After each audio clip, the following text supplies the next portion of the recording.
Welcome back to Let's Read Darksiders, the Abomination Vault by Ari Marmel. I'm BurningDogFace, and today we're going to be listening to Chapter 12. Last time we met up with one of Death's only real friends outside the Horsemen, so naturally he's the most terrifying person in the universe, the Keeper of Oblivion, the one being who controls a portal that leads to an infinite expanse of soul-destroying nothingness. Hot damn. This time, well, maybe you should just listen. Here we go. Chapter 12. As war had done earlier, Death decided on a diplomatic and formal approach to the White City, rather than simply materializing in the midst of the ivory towers and gleaming architecture. And so despair, as ruin had done earlier, trod the nearly blinding expanse of the Angel's Golden Bridge. The hooves of this unnatural creature echoed hollowly with every step, in a manner that even ruins had not.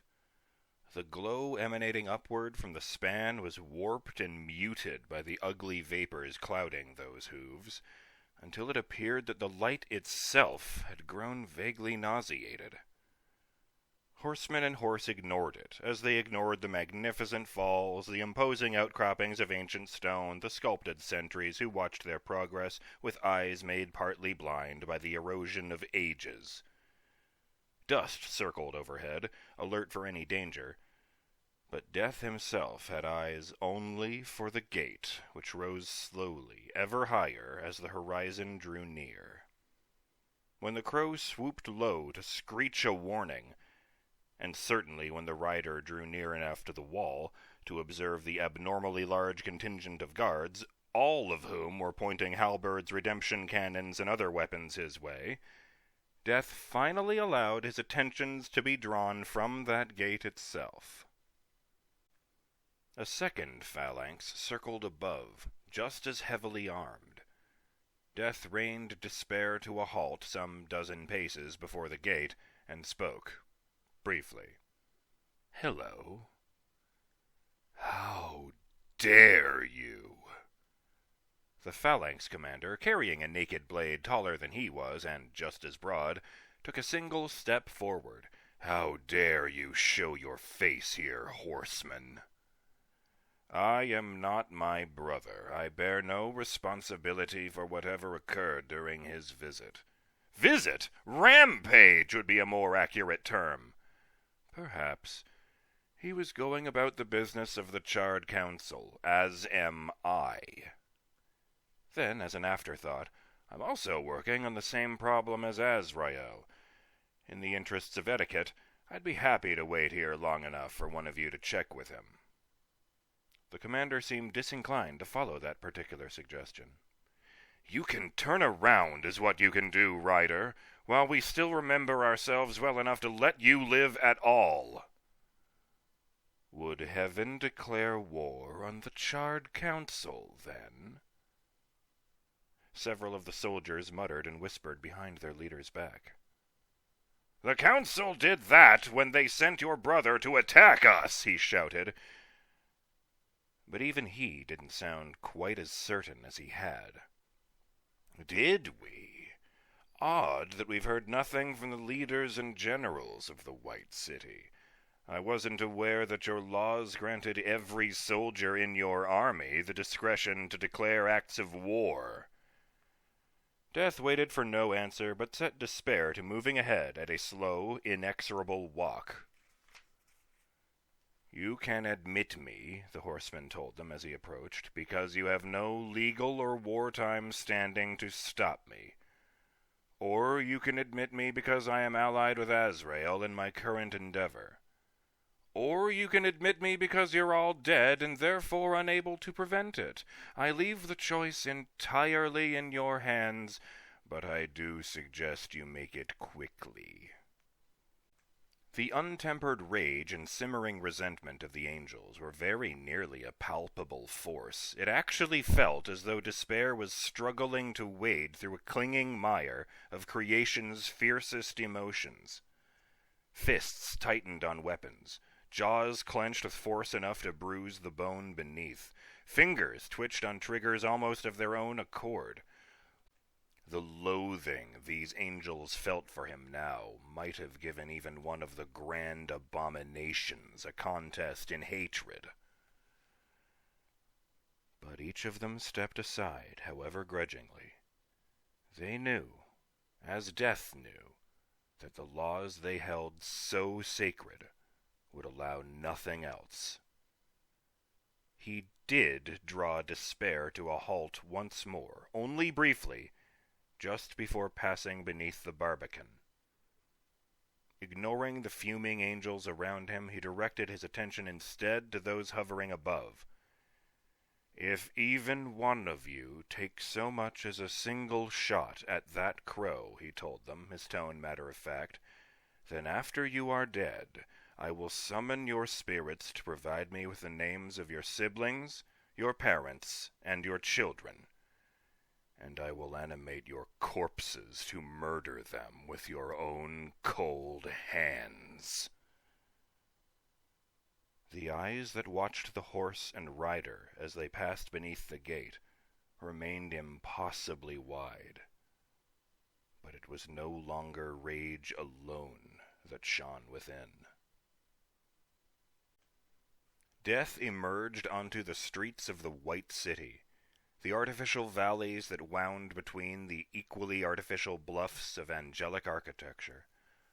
The glowers that swirled around him in a tempest of hostility, coming from every angel in every direction, were ample evidence that the city's anger was not limited to the guardians of the wall.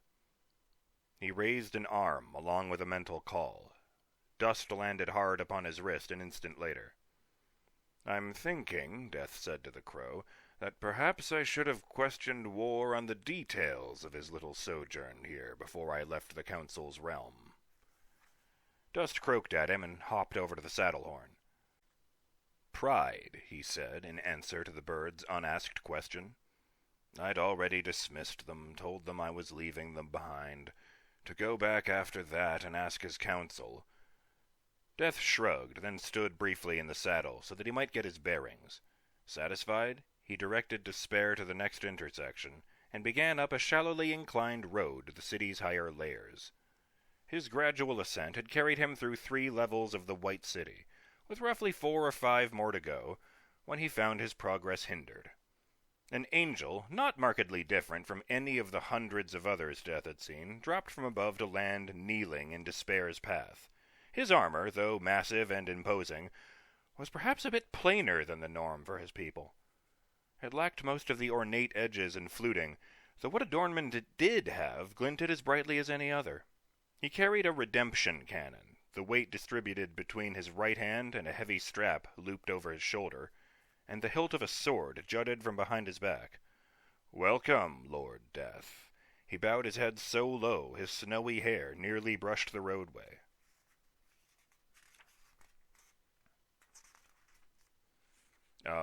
Thank you. And you would be?" "I am called Semyaza, Lord." "Don't call me that. And stand up!" The angel obeyed, finally meeting the horseman's gaze. He appeared pretty much like most of the other angels currently fluttering about. "Of course, I was merely being respectful." "That would make you the first," Death noted.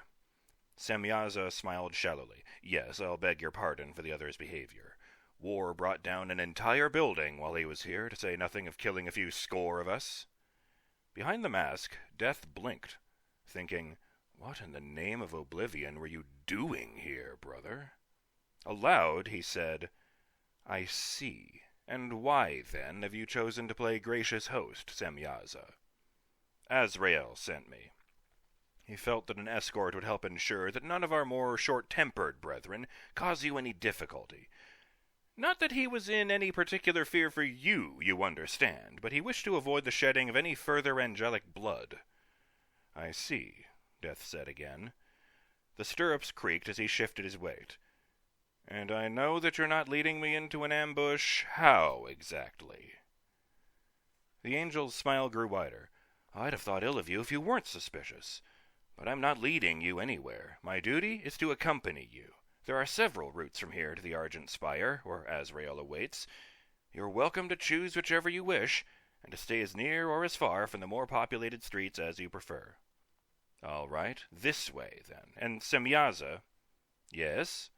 "Stay where I can see you. Slip behind me, even for an instant, and I might get the wrong idea." So they went, Despair keeping his pace moderate, less for the sake of their new companion than because of the angelic traffic around them. Semyaza walked several paces to the left and a few in front. Death watched him as carefully as he watched their surroundings, and the angel clearly knew Death watched him. "So long as we understand each other," the horseman mused. Up they marched, and over, and up some more, following the rising roads and suspended bridges that brought them ever nearer their goal.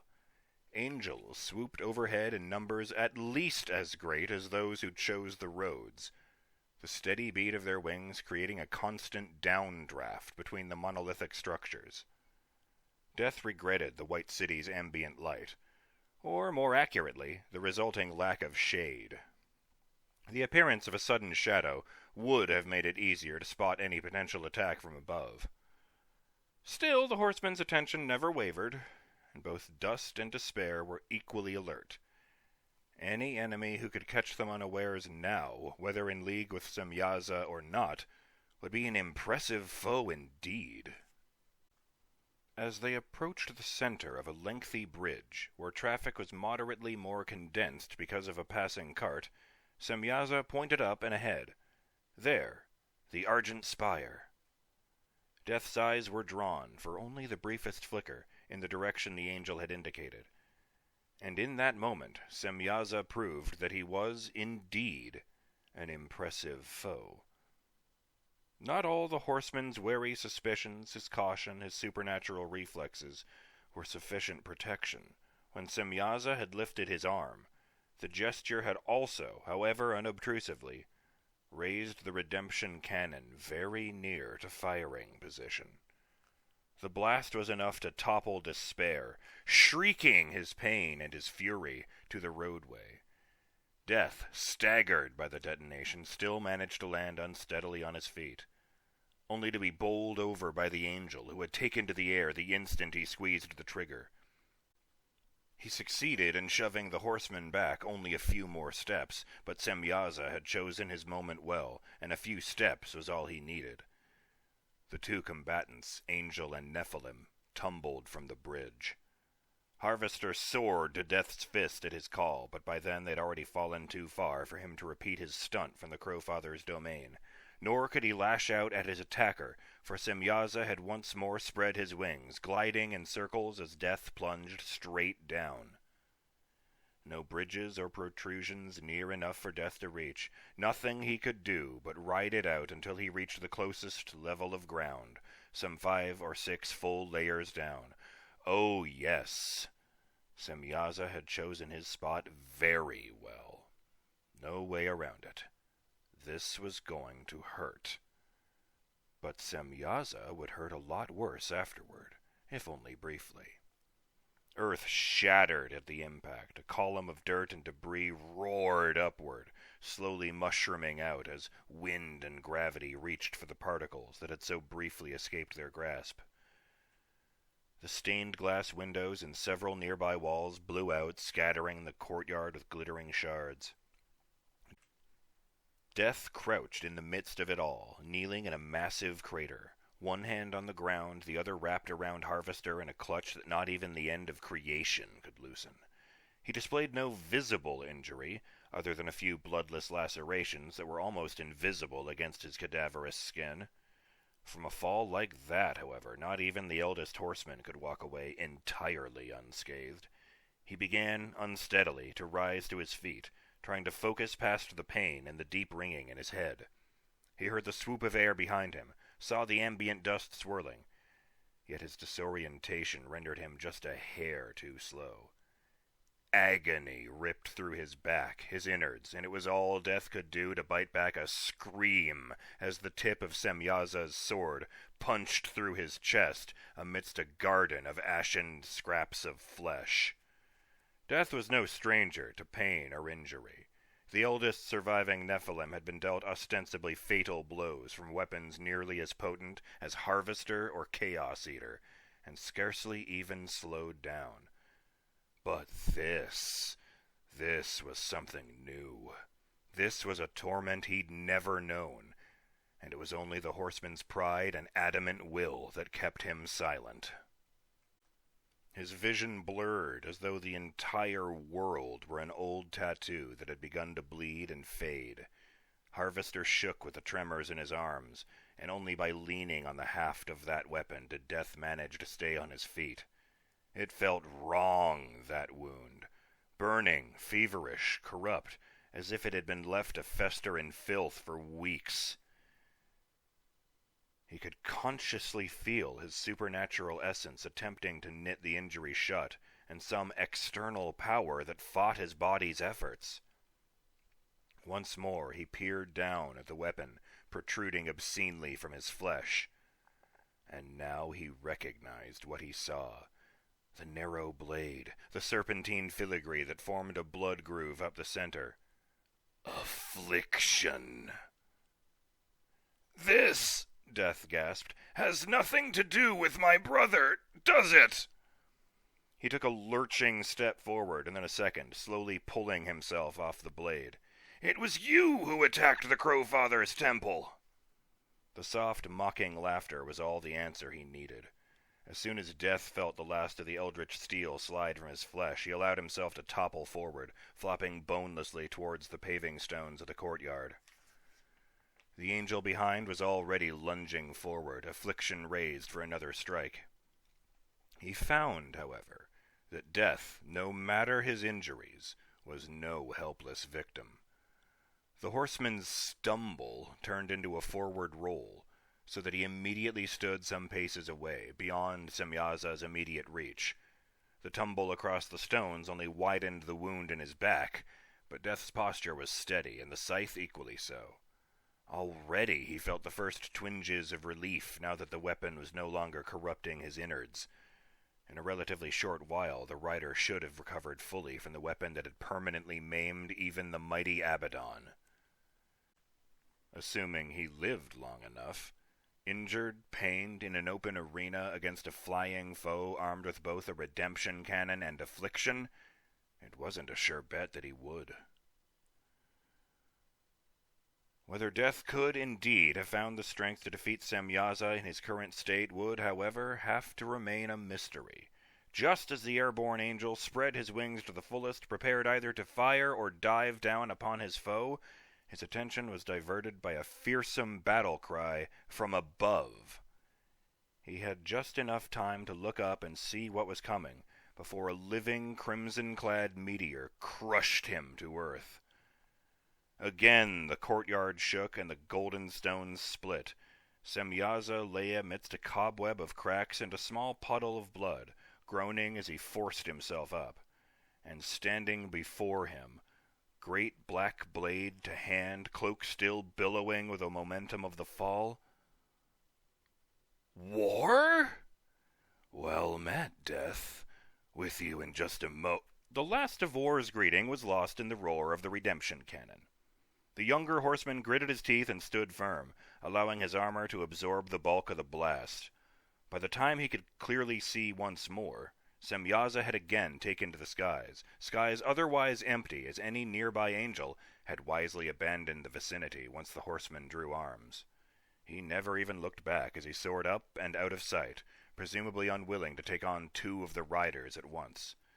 "Coward!" War spat, slinging Chaos Eater once more across his back. "So, Death, how—" And again the younger horseman was cut off, this time by a fearsome two-handed shove to the chest, powerful enough to hurl him into the nearest wall.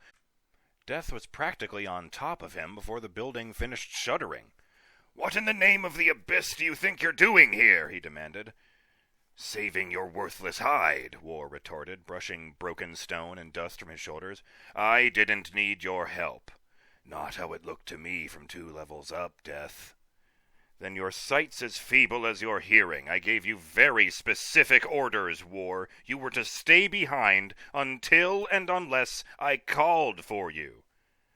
I chose not to obey them. And neither, he added at Death's hissing inhalation, do I choose to return now. Don't you? The tip of Harvester's blade slowly intruded itself between the 2 faces, one hooded, one masked. We both know that I have the power to make you obey, brother. Perhaps, War said, but you'd likely not come through the attempt entirely unscathed. Do you really think that's best for your mission? Death spat several syllables of a language so ancient even War didn't recognize it. But then he hardly needed fluency to tell that the words weren't polite. What of the others? He finally asked, retreating a step to allow War breathing room. Have they disobeyed me too? No, only me. Fury almost accompanied me, but she ultimately decided that your wishes should be respected. For now, anyway. Strife claimed the same motivation, but I think he's mostly sulking at how you shamed him. And you, War, you're neither respectful nor sulking? Not at all. I'm simply quite sure that this undertaking is too important to let your pride get in the way. My pride? Again, the space between them vanished, so that Death's mask was practically pressing against War's own face. You arrogant! Yes, damn you, yours! There's more to this than you've told us. You've decided only you need to know the entirety of what's happening around your precious vault. That mask may hide your face, brother, but it does damn all to hide your intentions. Not from us. 5 centuries may change much, but never that. You bastard. Once more Death fell back, quaking with suppressed fury. You have no idea of what's happening. You're thrusting yourself into affairs that do not... Horsemen! Hold where you stand! Damn, War muttered into his hood. I thought I'd lost them. Death growled something utterly unintelligible into his mask, and the pair of them craned their heads towards the sound. Where Semyaza had disappeared into the upper layers of the White City, a circle of roughly 24 angels now descended. One was a young woman, barely out of adolescence, whom Death had never seen before, but the others were clearly strong and seasoned warriors. All were heavily armored and armed, but it was their leader who instantly arrested Death's attention. The thick white beard and the gleaming eye patch, sculpted of lustrous new gold, were more than enough to identify him from any distance. Do not mention the angel who just attacked me, Death hissed. Then, ignoring War's bewilderment, he said more loudly, Hello again, Abaddon. You're looking better. Begone, Death! The general landed firmly on solid ground, his brethren following only an eye blink behind. The swords and pikes they carried practically shone with an enchantment far greater than was typical for angelic blades. We've no dispute with you unless you interfere. Our business is with your brother. And what business would that be? They might as well have been discussing menus or fashion, so casual was his tone. Justice! Abaddon bellowed. War attacked us! He murdered scores of us! He destroyed irreplaceable military secrets that you knew you weren't supposed to have, War interjected, that could have ignited... Silence! Abaddon's blade rose, as did those of his soldiers. Death instantly stepped between the general and his youngest brother. I'd rather like to hear the specifics, actually. Go ask your precious council, Abaddon said. I haven't the time or the patience. Oh, good. The smile hidden by the mask on Death's face was more than blatant in his tone. So you acknowledge that my brother's actions were sanctioned by the Charred Council. That should make this much easier. Abaddon's mouth opened briefly, then clamped tightly shut, as a slow flush spread across his cheeks. Death turned slowly, surveying each of the surrounding angels, and then, in a single leap, impossibly swift, he stood directly before the general. He held Harvester casually, in no obvious pose to strike, but the presence of the blade's tip a dagger length from Abaddon's remaining eye sent an unmistakable message. Every other weapon in the courtyard, Chaos Eater included, was now drawn and held in hands that all but shook with eagerness, but the two elders, Horsemen and Angel, were as still as any of heaven's statues. "An attack on my brothers is an attack on me," Death told him. "An attack on any of us in retaliation for a sanctioned operation is an attack on the Council. Are you prepared to shatter the pacts, General? To plunge heaven into war with the Charred Council? And most likely with hell once the treaties are no longer binding? Make no mistake, that will be the result of any further violence here. I explained this to your guards at the gate. I shouldn't have to explain it to you. And even if it's a war that the White City could win, you won't be around to see it.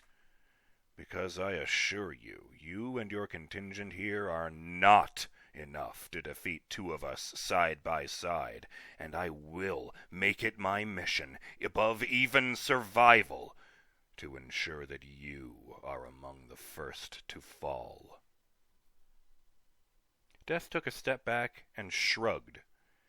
"Besides," he continued more lightly, "you still need my assistance.